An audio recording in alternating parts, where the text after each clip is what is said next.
নমস্কার বন্ধুরা, কেমন আছো তোমরা সবাই? তোমাদের সাথে এখন রেগুলার ভিডিও শেয়ার করতে পারছি না, অনেক বেশি ইরেগুলার হয়ে যাচ্ছি। তো বাড়িতে এসেছি বেড়াতে, কালকে গেল ভাইয়ের আশীর্বাদের অনুষ্ঠান। শরীর ভীষণ অসুস্থ, এই অসুস্থ শরীর নিয়েই কালকে এসেছি। আর যতটুকু পেরেছি কাজ টাজ করেছি, যেহেতু অনেকগুলো প্রায় আশীর্বাদে 40 জনের মতো লোক এসেছে, অনেক লোকের আয়োজন। তারপরে আমরাও ছিলাম, বাড়ির লোক ছিল, টোটাল মিলিয়ে 70-80 জন লোকের আয়োজন করা হয়েছিল শুধুমাত্র এক আশীর্বাদের জন্য। তো সেই জন্যই আসতে হয়েছে। আর ভীষণ অসুস্থ, প্রচুর হাতে ব্যথা। এখন যাচ্ছি একটু হাসপাতালে ডাক্তার দেখানোর জন্য। সাথে তোমাদের দাদা আছে। উৎসকে বাসায় রেখে এসেছি, উৎসকে আনিনি, উৎসরও প্রচুর জ্বর, মায়ের কাছে রেখে এসেছি। অসুস্থতার জন্য ব্লগগুলো রেগুলার দিতে পারছি না, যার কারণে আমার ব্লগগুলো সব এলোমেলো হয়ে যাচ্ছে। আর এই ব্লগটা হচ্ছে ঈদের আগে করা, কোরবানি ঈদের আগে। এখানে গরুর হাত দেখতে পাচ্ছ তোমরা। তো যাই হোক, তোমরা একটু ক্ষমাশূন্য দৃষ্টিতে দেখো এই ব্যাপারটা প্লিজ। যেহেতু আমি অসুস্থ আর কোনো কিছুই কন্টিনিউ করতে পারছি না ঠিকঠাক মতো। একটু সুস্থ হলে আশা করছি সব কিছু আবার আগের মতো ঠিকঠাক হয়ে যাবে। তোমরা আমার পাশে থেকো প্লিজ।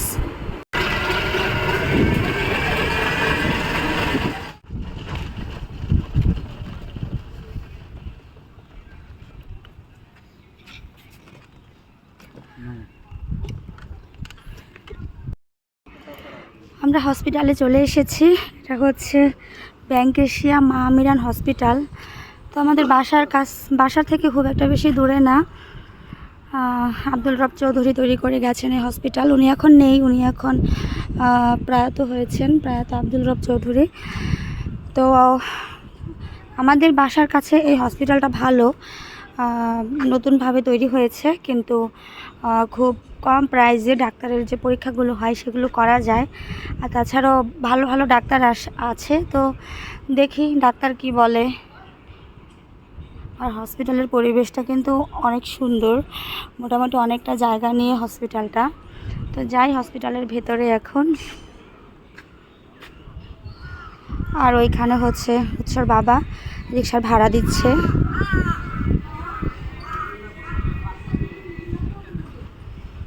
যাই এখন ভিতরে। খুব সুন্দর, পরিষ্কার পরিচ্ছন্ন। আর যারা আছে এখানে ডাক্তার বলো বা আদার্স যারা বিভিন্ন বিষয়ে বিভিন্ন সার্ভিস দিয়ে থাকে, তারাও অনেক ভালো।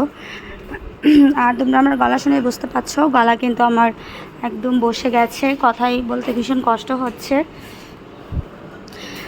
তো তোমাদের বলে দিলাম যে কী কারণে আমি ভিডিওতে অনেক বেশি ইরেগুলার হয়ে যাচ্ছি। এখন যাবো ভেতরে। সম্পাদে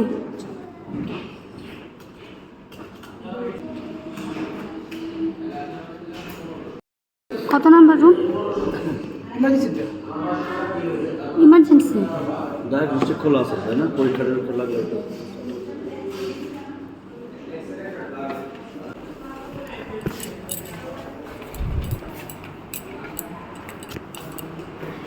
তো যাই ইমার্জেন্সিতে, দেখি কি বলে ডাক্তার।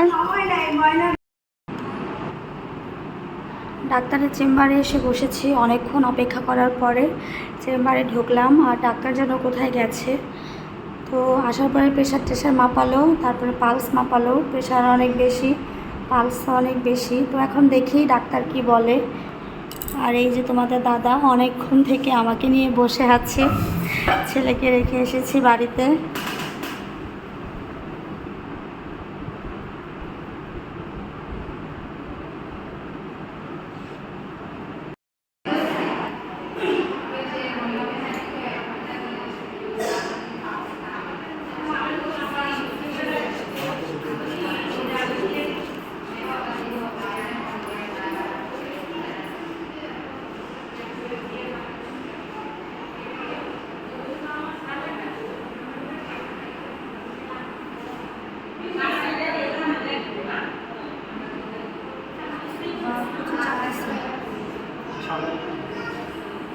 চাপ তো দিবেই।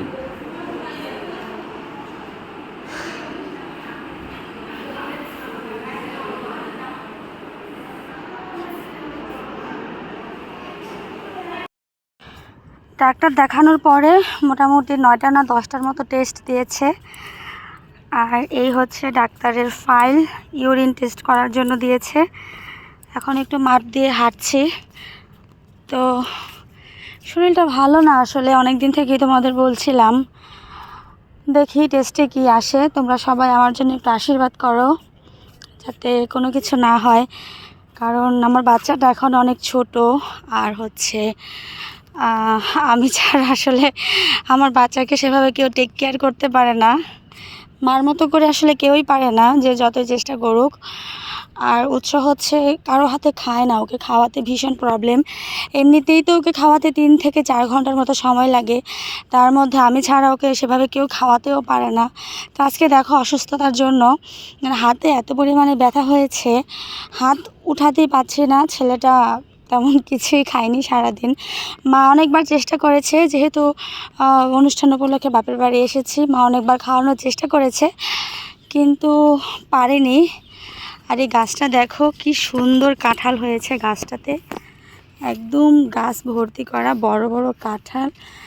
ওয়াও, এই গাছটা তো ভীষণ সুন্দর, আর কাঁঠালগুলো অনেক বড়।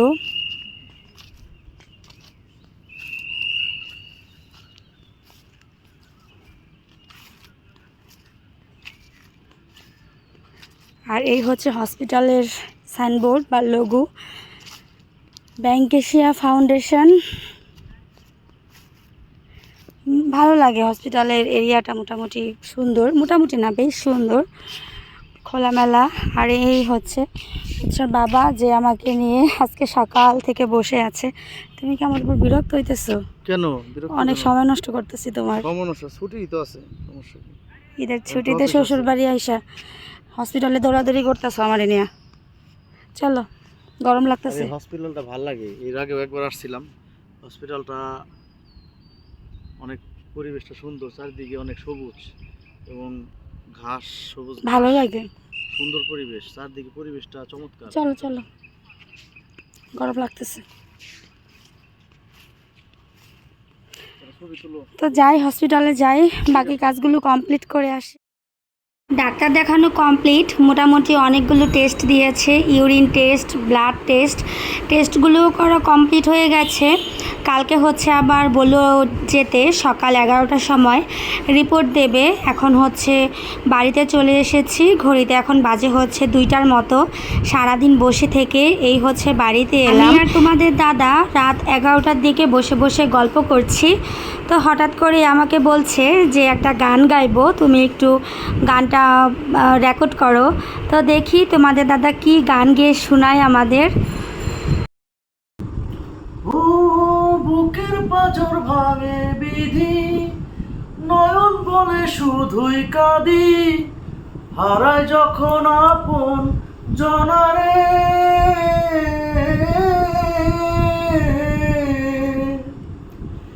একটা মনে এত ব্যথা, যায় ভিজে যায় চোখের পাতা, হারায় যখন আপন জনারে,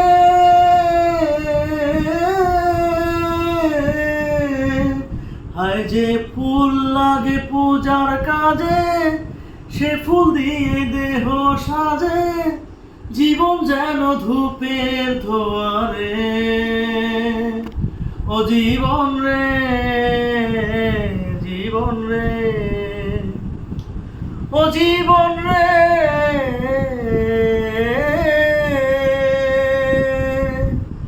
ও ও ও ও একা মনে প্রশ্ন শুধুই জবাব খুঁজে যায় তোর বলা বন্ধ করো।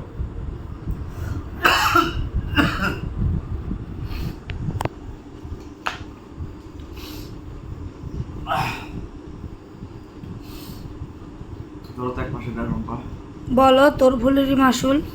না, গান না গাইলে গলা, আমি বুঝতেছি যে আমার গলা প্র্যাকটিসের অভাবে মানে গান গাই না তো, চর্চাও করি না। তো বলো না, বাকি লাইনটা বলো। তোর ভুলের মাসুল তোকে গুনতে হবে। আয় হাই বলো, গলা আটকেছে। ইজি হয়ে বলো। ও একা মনে প্রশ্ন শুধুই জবাব খুঁজে যায়, তোর ভুলেরই মাসুল তোকেই গুনতে হবে হয়। একটু পরে দাঁড়াও, মিষ্টি মিষ্টি সুরা আছে না, গলায় আটকেছে।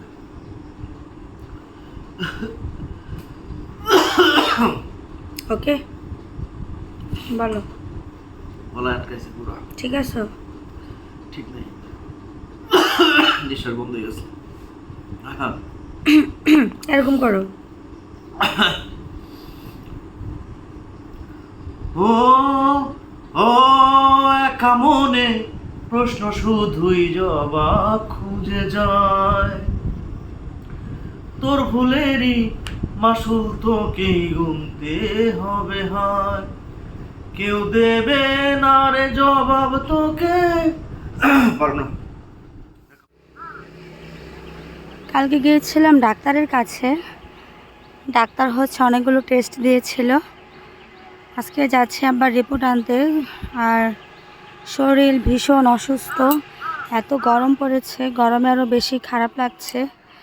তো যাই গিয়ে দেখি ডাক্তার কি বলে, রিপোর্টে কি এসেছে। ওই যে তোমাদের দাদা দাঁড়িয়ে আছে, চলো।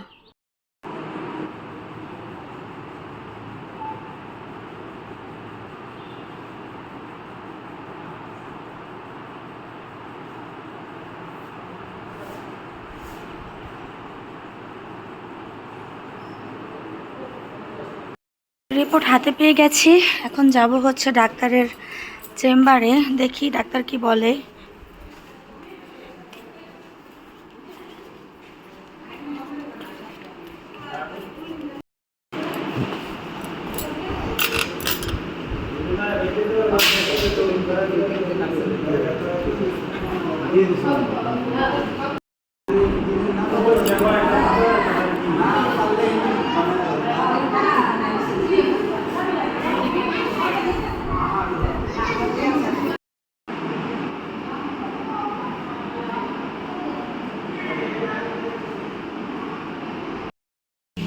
চলে এলাম ডাক্তার দেখিয়ে, আজকে রিপোর্টও হাতে পেয়ে গেছি।